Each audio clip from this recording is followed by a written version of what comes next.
Welcome, Your Excellency. I'm an entrepreneur here in Rwanda, and I'm a Hanga alumni as well. I was fortunate enough to be in the top 5 of the winners of the first cohort of Hanga Pitchfest, and I'm super honored to be back here at Hanga and facilitating this conversation with you. Mr. President, Rwanda does a lot of work to promote entrepreneurship, and we've seen that through programs such as the Hanga Pitchfest, but also attracting these initiatives such as Unleash, which is organizing their event for the first time in Rwanda. My question is, what are some opportunities that entrepreneurs can gain from these opportunities as well?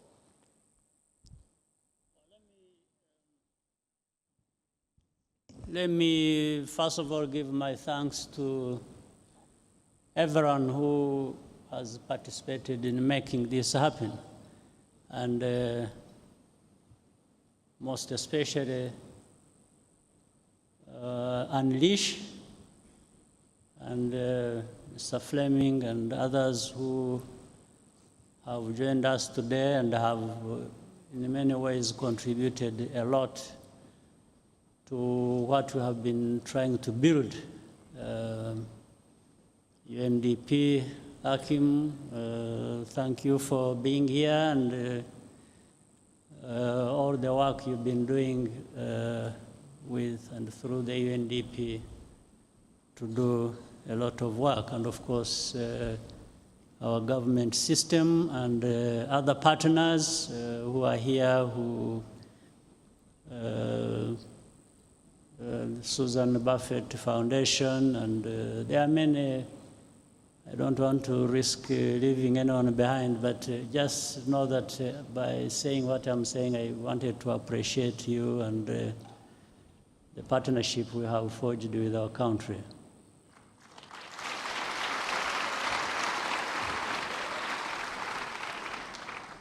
Now, for us, entrepreneurship and trying to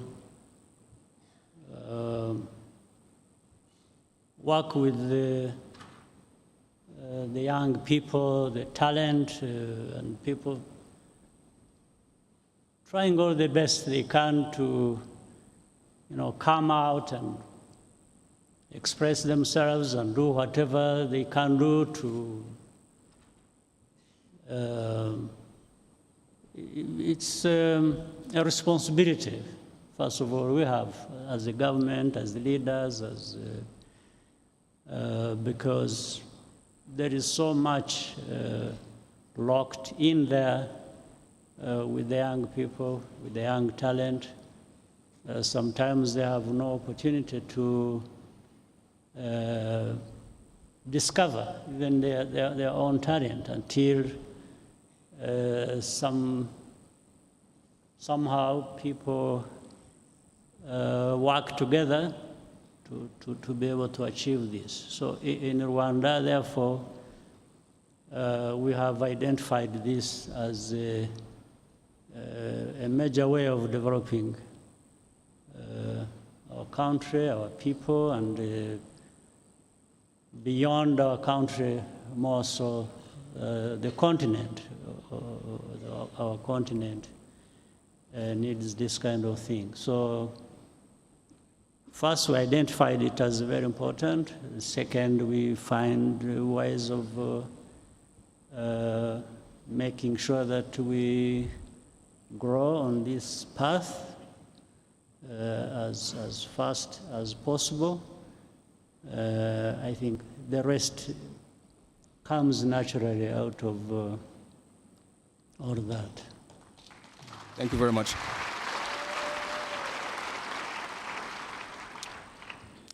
Your Excellency, as an entrepreneur, I have to take this opportunity to ask this question, and I'm assuming a lot of other entrepreneurs who are in the house would want to know the same thing. And this question is, if you were an entrepreneur today and had the opportunity to change or invent something, what would that be?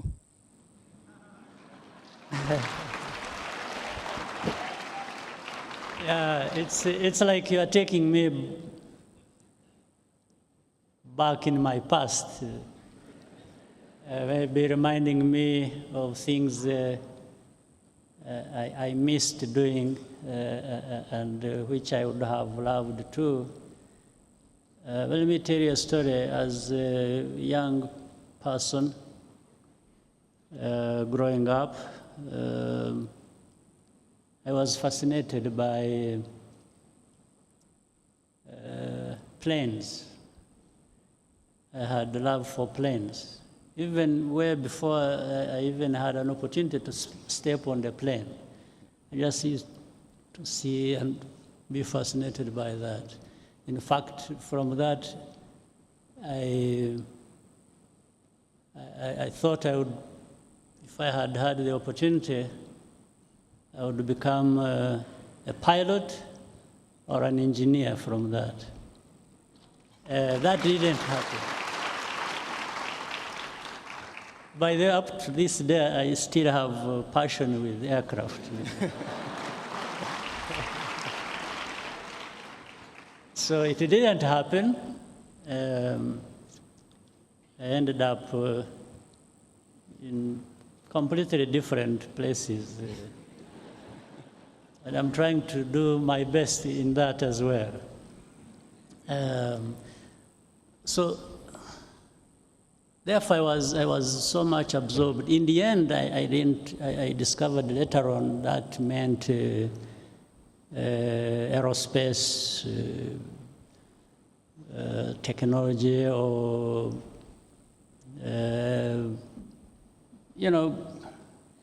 and looking at what is happening today, air transport provides a lot.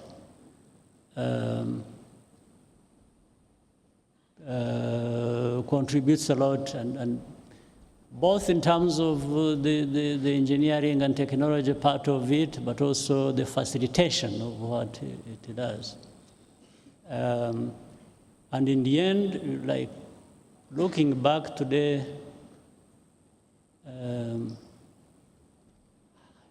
to find that in this day and age, Africa is not well connected.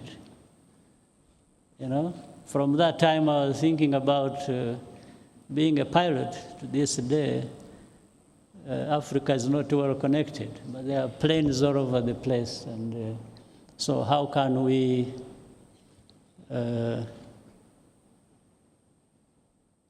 use this technology to connect people, to connect Africa, most especially because less connected. But Africa has created a body, the African Union, to see how air transport can be developed or even unified across the continent. It hasn't happened yet. But that also ties in with the African Continental Free Trade Area, facilitating trade of people and so on. So you can see from one thing leading to another.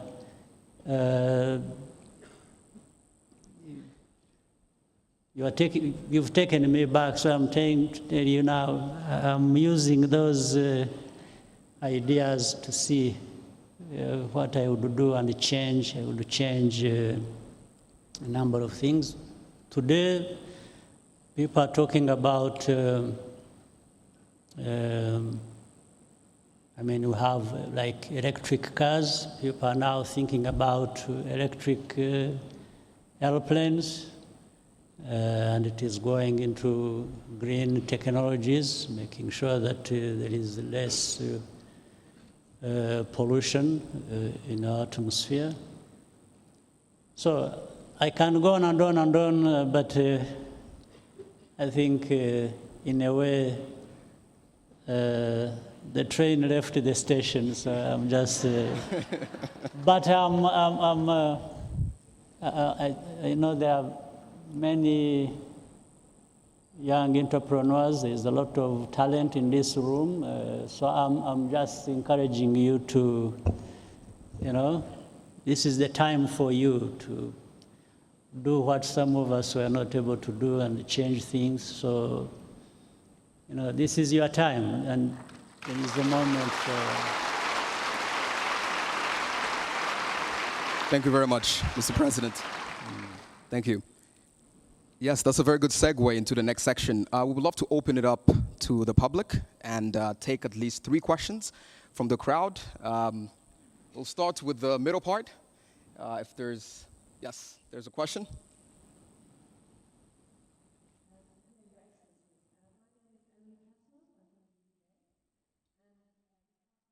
Lucky enough to be involved in the Unleash Innovation Program here in Kigali.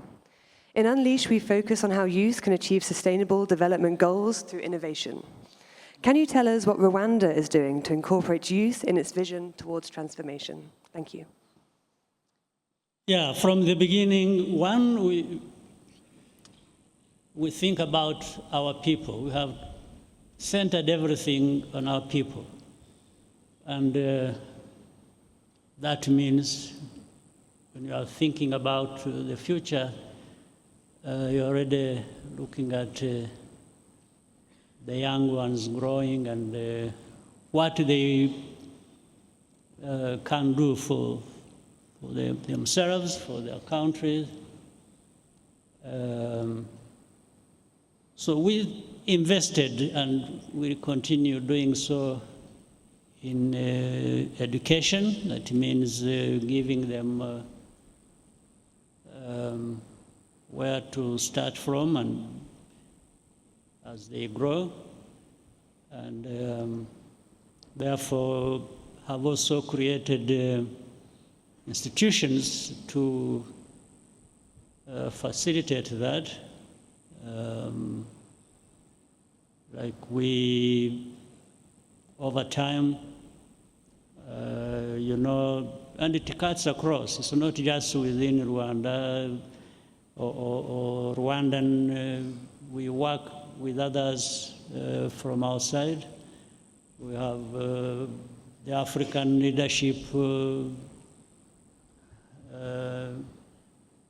University that has come up. We have Carnegie Mellon. And what we have also done is to make sure that this is not purely Rwandan, but brings in African talent or gives them an opportunity where that is possible to be part of that. And that provides an environment where the education, the talent, the entrepreneurship will develop and really create that enabling ecosystem that we keep talking about. That's what Rwanda has done. We have been particular, we have focused, and we have made sure that we move together, not only Rwanda, but I know here there are young Africans from different backgrounds and entrepreneurs who have joined with the rest to do what we can do. So that's what we have tried to do. We've made it a central theme for us to,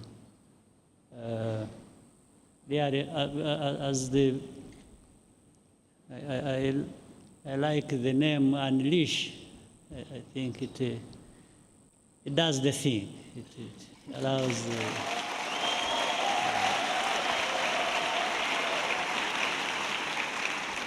Thank you very much. All right, we'll take a question from this side.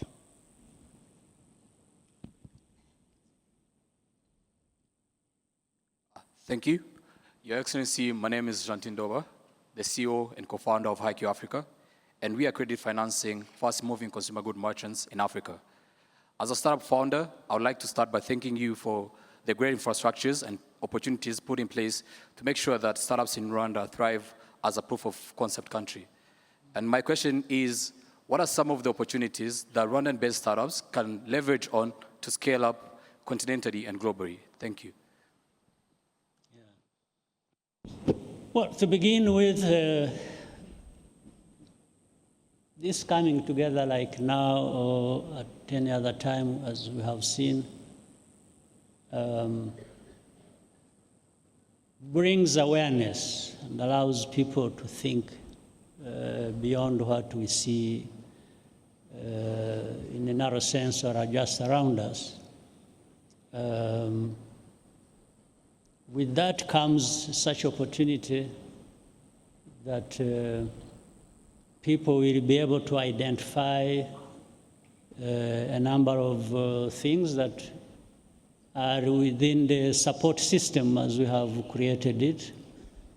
And it enables also the government and the partners and the private sector to see what is lacking and what can come together to continue allowing the growth that is required. So the support system that is there will grow, and it will also help people identify, what they can do more as we move forward. Thank you very much. Yes, we can take a last question from this side. Nyakubahwa Perezida wa Repubulika y'u Rwanda, esteemed guests, good afternoon. My name is Bruce Sachindi, and I represent a company called Kuza Africa, which is a one-stop center for fashion design and production. My question here today is, what can startups in Africa do to shift the perspective or actual realities about investment risks, especially that these risks continue to stagger fast and effective funding for startups here in Africa? Thank you so much for listening. Well, there's a lot of talk about risks, and people tend to identify Africa with more risks than you would find in other places. Well, but it has gone to a level where it's almost a myth or just prejudice, because we all know the world. I don't know which part of the world does not have the kinds of risks that people are talking about. In some cases, more than Africa does, actually. So it's well, that's the reality to begin with. So we have to take it as a reality, but in terms of that being the case, that Africa is identified with, and even though unfair with such a level of risk, so we've got to deal with that as a problem. And dealing with that as a problem is to begin with ourselves. I think we need to challenge ourselves enough and also respect ourselves, and then from there we engage others on a matter of facts, but also of not rejecting, of not accepting that that should be the case, and that's how Africa should be looked at or treated. And from there, we try and do the right thing for ourselves, and also prove ourselves to those who view us with such a level of risk that in the end, of course, creates this impediment. And then just keep speaking out, keep doing our best, keep working hard, and just don't accept that some of these false stories about us. But let's start with what we have and do what we can do and improve the situation. I think but then around that or parallel to that, I think the stories we talked about, people who have been from outside who have been, or these partners we talk about, who have put their money in the right places that can support the young entrepreneurs across the continent. It's still at a low level, in a sense. We need to increase that. But we can work with these like minds across the world and keep challenging the others who still have these biases and also urge them to see actually what they are missing. They are missing a lot in terms of what could have been realized given the pool of talent across our continent, which is there, which is real.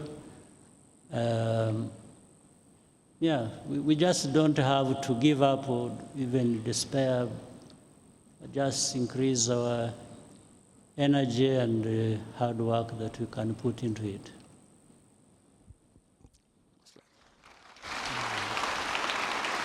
Thank you very much. As we wrap up our session, I have one more question. The festive seasons are coming up. What do you have planned for the grandkids? Well, first of all, I'm glad you bring it up. When you bring up my grandkids, you're also talking about my kids and family and friends.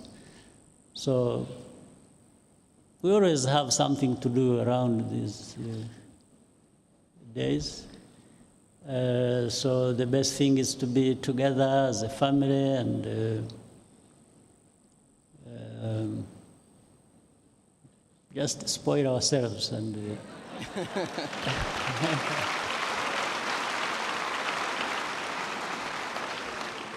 this happens once in a while, so we should be allowed to do that. We can afford to do that. Yes.